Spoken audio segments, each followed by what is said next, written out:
પહેલાંના જમાનામાં જ્યારે કોઈ માણસ પોતાની ભૂખ પ્યાસ નીંદ એશ આરામ આ બધાનો જ્યારે ત્યાગ કરતો હતો ને ત્યારે એને સંત કહેવાતા હતા. આજકાલ એને એન્જિનિયર કહેવાય છે. એટલે બચારાને ખબર જ ના હોય કે ક્યારે કેટલી મહેનત કરવાની, ઊંચો જ ના હોય, જ્યારે જુઓ ત્યારે એ ભણતો જ હોય.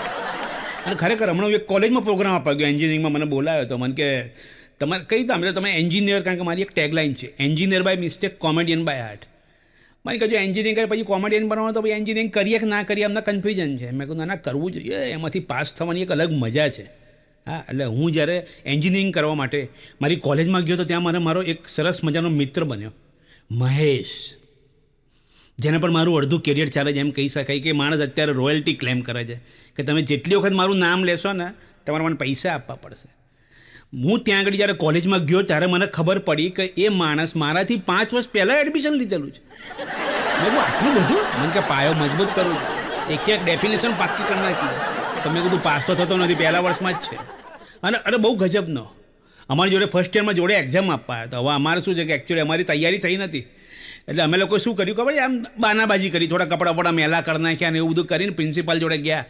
સર આજની એક્ઝામ અમારાથી નહીં અપાય, અમારે એકચ્યુઅલી એક ગાડીમાં આવતા હતા અને ટાયર પંચર થઈ ગયું ને બધું, તો કપડાં બગડ્યા બધું. મને કે કોઈ વાંધો નહીં, એમાં શું છે, સરસ મજાનું, તમે લોકો કાલે એક્ઝામ આપજો. એટલે આજનું જે પેપર હતું એમાં બરોબર રીટ્ટો બાંધ્યો, ડટ્ટો આમ એકદમ ફટાફટ ચારે બાજુ ગોકી નાખ્યું લોકોએ. અને બીજા દિવસે એક્ઝામ આખા ગયા અને ત્યાં આગળ ગયા તો આખો સીન જ ચેન્જ કરી નાખ્યો હતો. પ્રિન્સિપલે અમને ચારે લોકોને અલગ અલગ રૂમમાં બેહાડે અને એક એક પેપર આપ્યું અને એક જ પ્રશ્ન પૂછ્યો હતો, ગાડીના કયા ટાયરમાં પંચર હતું અને કોણ ક્યાં બેઠું હતું. ઓપ્શન બી આપ્યા હતા.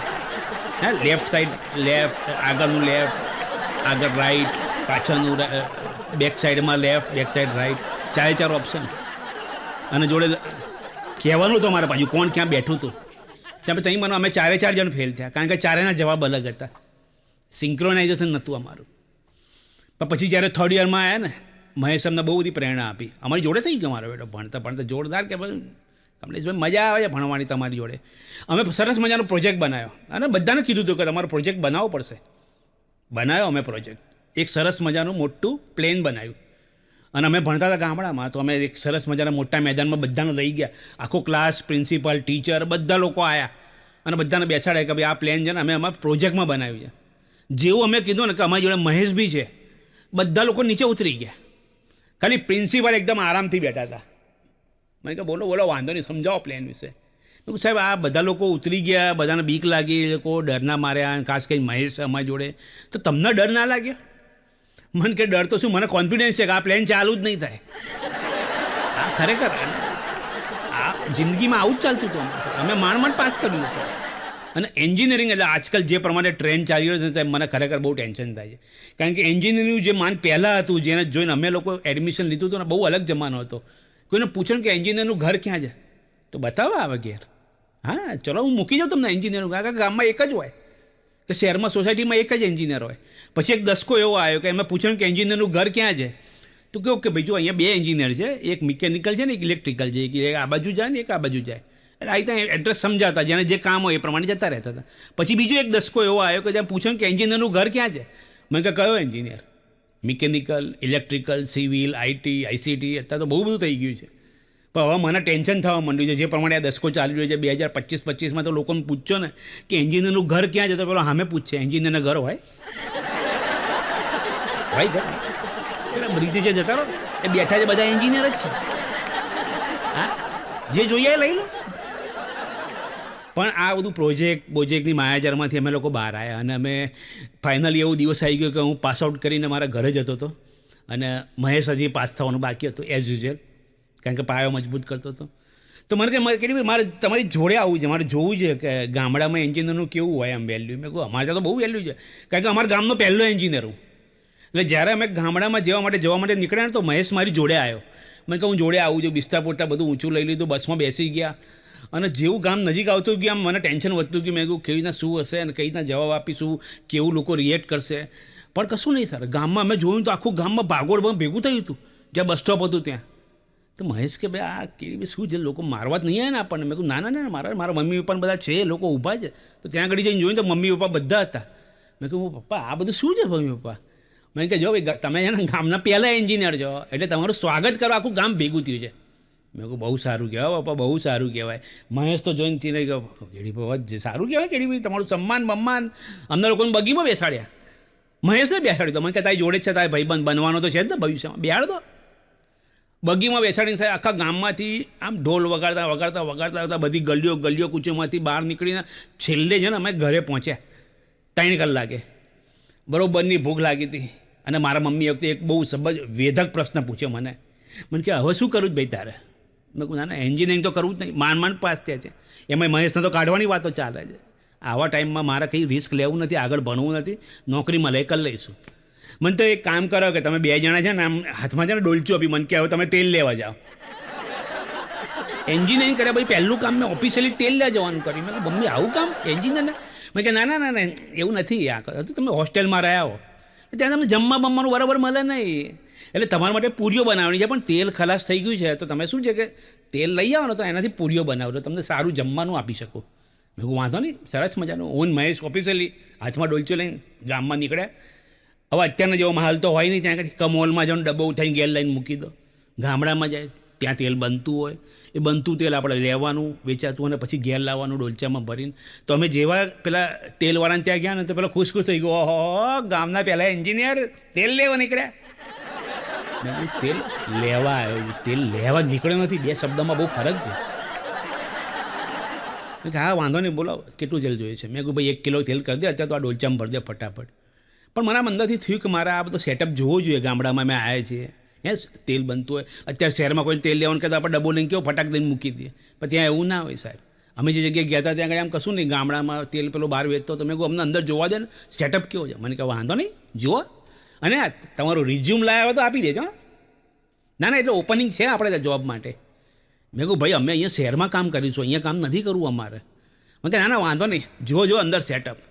હવે મેં અંદર જઈને જોયું તો સાહેબ કોઈ જ મશીનરી નહીં, કશું જ નહીં, એકદમ નાનો સેટઅપ. મેં કહું એ સાહેબ તો કેમનું ચાલે, કઈ રીતે તેલ કાઢે છે? અને જોયું તો કશું જ નહીં સાહેબ. એક બળદ ગોળ ફરતો હતો અને એના ગળામાં ઘંટડી બાંધી હતી અને નીચે મગફળી પીલાતી હતી, એનાથી પ્રોસેસ થઈને એ લોકો બહાર કાઉન્ટર પર તેલ વેચતા હતા. મેં કહું આ તો સિમ્પલ સેટઅપ ચાલે આમાં. મેં કહું આવો તો આપણે 5 કરી નાખીએ. હા ફૂલ બજેટ છે આપણી જોડે. ભાઈ બહાર આવ્યા, પેલા દુકાનવાળાને કીધું કે ભાઈ આ તમારો સેટઅપ તો એકદમ સિમ્પલ છે. હા કે અમે સિમ્પલ સેટઅપ. મેં કહું ભાઈ આ બળદના ગળામાં તમે ઘંટડી બાંધી છે એનું કોઈ કારણ ખરું? મેં કે જુઓ ભાઈ અમે શું ગામમાં હોય ને તો કોઈ માણસ ના હોય, હું બહાર એકલો બેઠો, એટલે શું છે કે અંદર બળદ જ્યારે ગોળ ફરે ને ત્યારે એના ઘંટડીના અવાજથી મને ખબર પડી જાય કે ભાઈ અંદર બળદ કામ કરી રહ્યો છે, મગફળી પીલાઈ રહી છે અને કામ કરી રહ્યો છે, વર્ક ઇન પ્રોગ્રેસ. આ એ વસ્તુ બરાબર છે યાર, સાચી વસ્તુ છે. પણ મેં કીધું આ માની લો કે આ બળદ જે છે એ ગોળ ફરે જ નહીં, એની જગ્યાએ ઊભો રહી જાય અને આમાં માથું હલાયા કરે એની જગ્યા ઉપર, તો તમને શું ખબર પડવાની છે? મને અને મહેશને 2 જણને એને ધારીને જોયા. મને કે જો ભાઈ એન્જિનિયરિંગ તમે કર્યું છે, બળદે નહીં. ત્યારથી મેં છે ને એન્જિનિયરિંગની વાતો કરવાનું બહુ ઓછું કર્યું, કારણ કે આમાં શું થાય કે આપણું અપમાન આપણે જાતે જ કંઈ ના કરવાનું. હા જેમ નહીં પેલું કંપનીમાં કહેવાય કે તમારે કોન્ફરન્સ કોલ એટેન્ડ કરવાનો છે, અત્યારે એમ કહેતા જ નથી. आपको अपमानित करने के लिए आमंत्रित किया जाता है. આપણે સમાનભેર પાછા કોઇલ જોઈન કરતા હોય. પણ મારો બેટો મહેશ બહુ મહેનતું, બહુ ધગેશ. 3જું વર્ષ પાસ કરવામાં એને બીજા 5 વર્ષ કાઢ્યા. અને અચાનક દિવસ મારે ઘરે આવ્યો, મને કે કમલેશભાઈ લિસ્ટ લાવ્યો લિસ્ટ. મેં કહું આ જો ભાઈ તારા કંપનીનું તું લિસ્ટ લાવ્યો તો તું જોબ કર, બરોબર વાંધો નહીં, તું કે ત્યાં એવું તો હું ઓળખાણ છે મારી લગાવી આપું. મને કે એ લિસ્ટ નથી, આપણી જોડે જે સ્કૂલમાં છોકરીઓ ભણતી હતી ને આ એનું લિસ્ટ છે. મેં કહું તું અત્યારે એ લિસ્ટ લઈને કરીશ છું? મેં કહ્યું તમારું તો ગોઠવાઈ ગયું, હે મારું તો ગોઠવી આપો. એટલે આપણે શું છોકરીનું લિસ્ટ છે, આપણે ઘેર જઈશું અને તમે મારા બધી વાત કરજો ત્યાં આગળ, અને જો કંઈ બાકી કર્યું હોય કંઈ હોય ને તો શું છે કે મારું ગોઠવાઈ જાય. મેં કહું જો ભાઈ હું આવીશ ખરો તો આવી જાય, પણ હું દૂર ઉપર રહીશ, માર હું નહીં ખાઉં.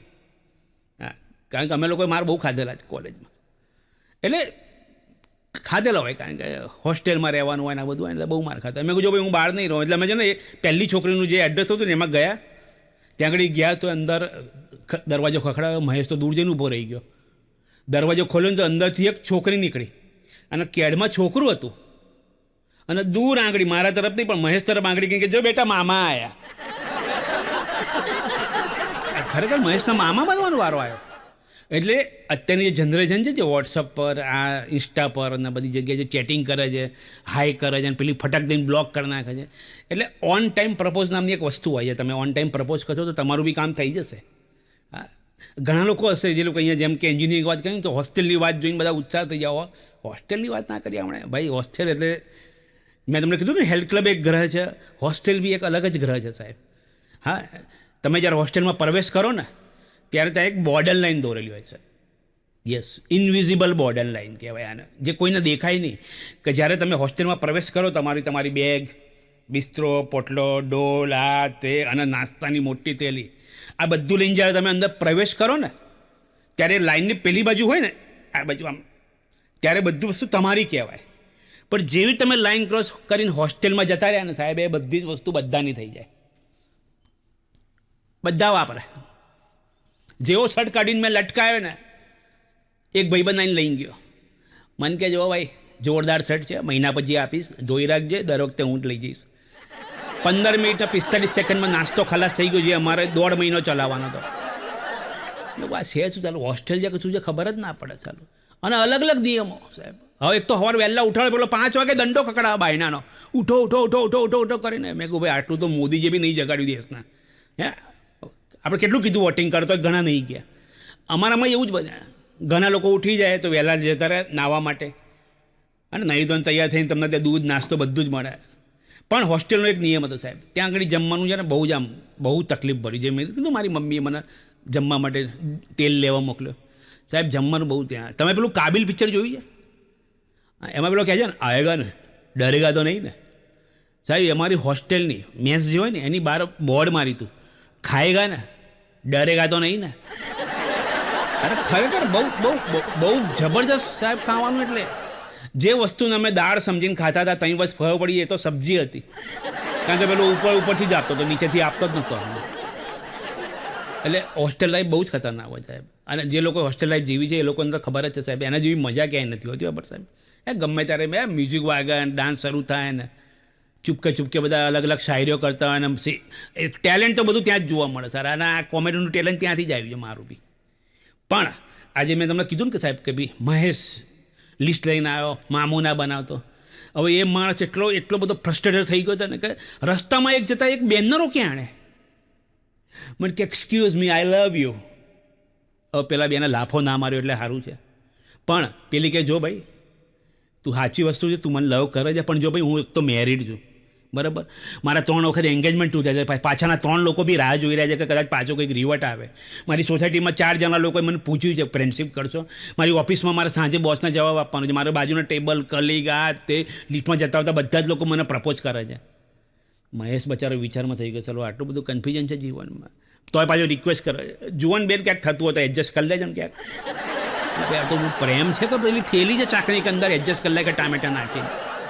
પણ માના નહીં મહેશ સર. એક દિવસ એક સરસ મજાની છોકરી જતી હતી ને તો મહેશે ઊભી રાખી દીધી રસ્તામાં. એક્સક્યુઝ મે. પેલી ઊભી રહી ગઈ બ્રેક મારી. એને હમણાં કંઈ કામ હશે અચાનક, તેને ઊભી રાખીને ગુલાબ આપી બ્રેડ. પેલી લઈને જતી રહી. મહેશે ટાઈમ ન દો, 9:30 વાગે રોજ આવે જ સવારે. હવે ભાઈ સર રોજ સવારે 9 વાગે જઈને ઊભા રહે, જેવી ઊભી રહે ત્યાંથી નીકળે ને તરત આમ ઊભી રાખે, ગુલાબ આપે. આવું 15 દાડા ચાલ્યું. 15 દાડા પછી પેલા બેને સામેથી કીધું કે ભૈયા આપ ગુલાબ દેના બંધ કરો, હમારે ઘર પે ગુલકંદ બન ગયા હે. અને આવું બધું થાય ને ત્યારે મહેશનું સખત દિલ તૂટે. દિલ તૂટે એટલે સાહેબ ગજબનું. અને એ માણસ દિલ તૂટે ને એટલે શાયરીઓ લખે એનો કોઈ વાંધો નહીં, પણ રાતના સાલા 2-3 વાગે લખે. અને લખે એનો કોઈ વાંધો નથી મને, ભાઈ 3 વાગે લખ, 4 વાગે લખ, 8 લખ, 10 લખ, પણ રાતે 2:30-3 વાગે મને ફોન કર્યો કે કમલેશભાઈ શાયરી લખી તમારા પ્રોગ્રામમાં કહેશો. મેં કહ્યું જો ભાઈ કહેવા જેવી છે કંઈ જાની શાયરીઓ કેવી હોય ખબર છે તમને? એક સેમ્પલ તમને આપું સાહેબ કે થેલીમાં છે કોથળી, થેલીમાં છે કોથળી, કોથળીમાં છે દારૂ, 2 વફા તનમ તેને છુટ્ટી ડોલ મારું.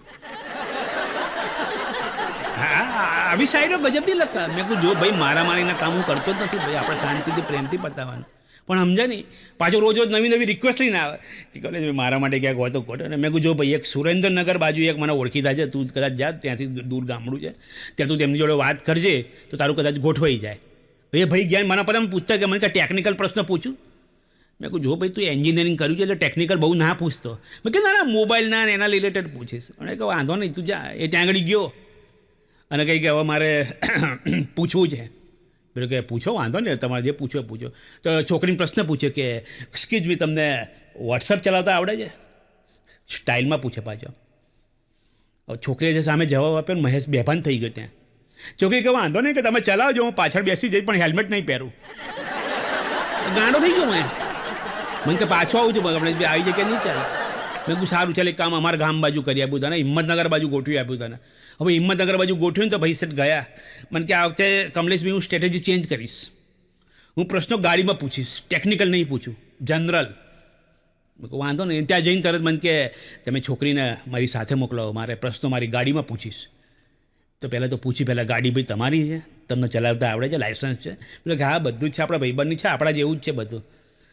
તો કે વાંધો નહીં, ચાલો તમે જાઓ. પણ તમે કરી લઈને ભગાડી ગયા તો? એટલે કે તમે પાછળ બેહો. તો છોકરીના મમ્મી પપ્પા પાછળ બેઠા છે, છોકરી આગળ બેસાડી છે, મહેશ બેઠો છે, અને ગાડી લઈને બહાર કાઢી. હિંમતનગરી જેવા બહાર નીકળ્યા, કાચ બાચ બંધ કરાયા બધા જોડે, અને એસી ચાલુ કર્યું. જેવું એસી ચાલુ કર્યું ને, તરત જ છોકરીએ પ્રશ્ન પૂછ્યો કે મને કે આ તમે એસી ચાલુ કર્યું તો આનું બિલ તમારું ઓફિસ આવે કે ઘરે? ફોન કર્યો મહેશે મને કે કમલેશભાઈ ચાલુ ગાડીઓ કૂદી પડું છું, જે થાય જોયું જશે, ગાડીના પૈસા ભરી લેજો તમે. અને સાહેબ ખરેખર આ માણસ પ્રત્યે મને દયા આવે. વચ્ચે 6 મહિના ગાયબ થઈ ગયો, અને મને સમાચાર મળ્યા કે ભાઈ એને તો લગ્ન કરી નાખ્યા. મેં કહું લગ્ન કર્યા સારું વાત છે, ઉત્સાહ તો મેં વિશ કરવા માટે ફોન કર્યો. અને તમે નહીં માનો સાહેબ, એ માણસનું છે ને ખતરનાક, જે મને જવાબ મળ્યો ને સાહેબ ઇંગ્લિશમાં, ખતરનાક જવાબ મળ્યો સાહેબ. અને મને ખબર છે મહેશે ઇંગ્લિશ કઈ રીતના શીખ્યા છે સાહેબ.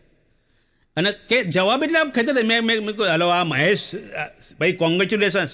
પેલું કે હા I am busy on some personal work on under the ceramics aluminium under the constant atmosphere. મેં કહું એક મિનિટ ફરીથી બોલજે. હા I am busy on some work on ceramic aluminium and under the constant atmosphere. મેં diary ફંકોસી, dictionary જોઈ, સારું કાંઈ ખબર ના પડે મહેશ ઇંગ્લિશ લાવ્યો ક્યાંથી આટલું બધું. મેં એવું કદાચ ઇંગ્લિશ બૈરી જોડે પૈણી હોય તો કદાચ શીખ્યો હોય, એવું બી બની શકે. પછી મને યાદ આવ્યું કે એની સામે એક્ઝેક્ટલી મારો એક બીજો ભાઈબંધ રહે છે. મેં એને ફોન લગાવ્યો. મેં કહું ભાઈ જોતો ખરા તું મહેશ કરે છે શું? મને કે કશું જ નહીં ભાઈ, વાસણ ઘસે છે. હા મને યાદ આવ્યું પછી એલ્યુમિનિયમ, સિરામિક, એટલે વાસણો તો એવા જ હોય ને બધા. પણ પછી મને યાદ આવ્યું, મેં કહ્યું ભાઈ એક શબ્દ બોલ્યો તો અંડર ધ કોન્સ્ટન્ટ એટમોસ્ફિયર.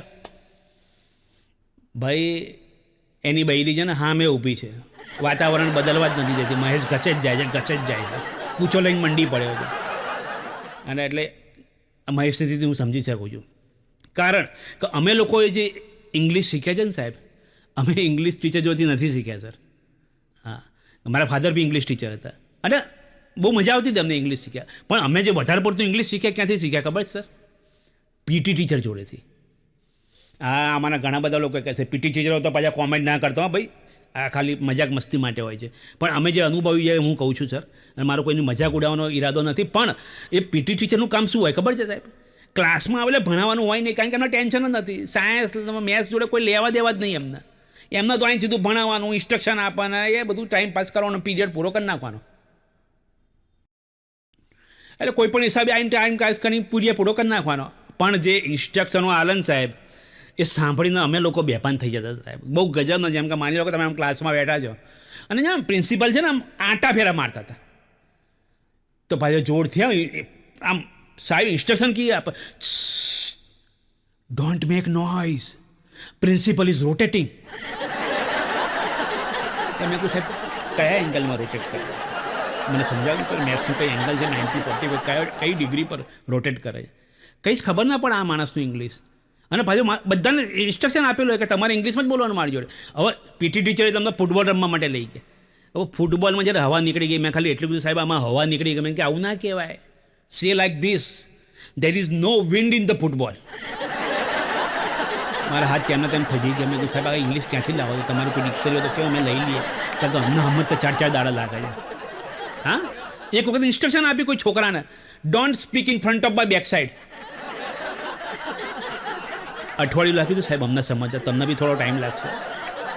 હા સમજી જાઓ તો જલ્દી કોમેન્ટમાં કરજો. પણ ખબર જ ના પડે સાહેબ ક્યાંથી ઇંગ્લિશ લાવો. હવે એક વખત જન મને આવી તો પિક્ચરમાં મળી ગયા, થિયેટરમાં. મને કે અહીંયા શું કરે છે? મેં કહું સાહેબ શું જાય? તમે કહો તો અહીંયા જાત્રા કરવા આવ્યો છું. 4 ધામની હોય ને એમ 4 થિયેટરની જાત્રા કરવાનું બાધા રાખી. મેં કહું સાહેબ પિક્ચર જોવા આવ્યો છો થિયેટરમાં, તમે કેવા પ્રશ્ન પૂછો? મેં ના ના ના તું આ કરે જ શું, આની જોડે ઝઘડે છે કેમ? હવે મેં કહું સાહેબ જો સિમ્પલ છે, મેં કોલ્ડ ડ્રિંક લીધું છે તો એનામાં બરફ નહીં નાખતો આ માણસ. મને કે ગાળા માણસ તમે આમાં જ પાછા રહી ગયા, આવું ના કહેવાય, ઇંગ્લિશમાં વાત કરવાની. મારી જોડેથી કપ લઈ લીધો ને આમ અમે આમ કપ ધરીને કે may I have some snow in my cold drink. મેં કહું સાહેબ ક્યાંથી શિમલાથી પાઇપલાઇન લીધી? ડાયરેક્ટ આવા જ આમ સમજ જ નહીં, સમજવા તૈયાર જ નહીં સાહેબ. અમે તોફાન બહુ કરીએ, એટલે તોફાન કરતાં હું પકડી ગયો તોફાન કરતાં. મને કે this is not good, please bring your parents tomorrow to office, specifically your father and mother. મેં કહું સાહેબ પેરેન્ટ્સમાં 2 જ જણા હોય, આખું ગામ ના હોય, તાલુકો ના હોય કે ડિસ્ટ્રિક્ટ ના હોય, 2 જ જણ હોય, એના પેરેન્ટ્સ કહેવાય છે સર. મને કે હા એ બધું વાંધો ના, ચિંતા નહીં કરતું બધું હવે. અને આ મને ખરેખર ઇંગ્લિશમાં મને કોઈ વાંધો નથી, પણ આપણે નોર્મલ ફોર એક્ઝામ્પલ આપું કે સિમ્પલ છે સાહેબ, આ ઇંગ્લિશ મને બી ઘણી વખત કન્ફ્યુઝ કરે છે કે તમે જો ઇંગ્લિશ બોલો ને એનું બેઠો ટ્રાન્સલેટ કરો ને તો માર ખાવાનો વારો આવે. હા માની લો કે હું તમારી જોડે પેન માગું તો હું સિમ્પલી નોર્મલી જે શીખવાડી એ પ્રમાણે કહ્યું કે if you don't mind can you please give me your pen. હું આનું સીધું ટ્રાન્સલેટ કરું, જો તમને મગજ ના હોય તો તમે પેન આપશો તમારી? ધોઈ નાખે પેલો છે. અને ક્લાસમાં બી આવું જ કરે પાછું. અને છેલ્લે હદ થઈ ગયો સાહેબ, આમ પ્રિન્સિપલ છે ને આમ જસ્ટ પાસ થયા, હા આમ જસ્ટ પાસ થયા, પણ don't make noise, principal is passed અવે. મેં કહું સાહેબ કઈ રીતના મારી નાખશો તમે બચારા પૂછતો. એક હતો એના ક્લાસમાં બેસાડીને આમ છે ને બેસાતા અને ઇન્સ્ટ્રક્શન આપતા હતા, અને બારીઓ ખુલ્લી હશે, બહુ જ પવન આવતો હતો જોરદાર, તો ઇન્સ્ટ્રક્શન આપી please close the window, air force is coming. સાહેબ ક્યાંથી આવે એ કહેશો મને?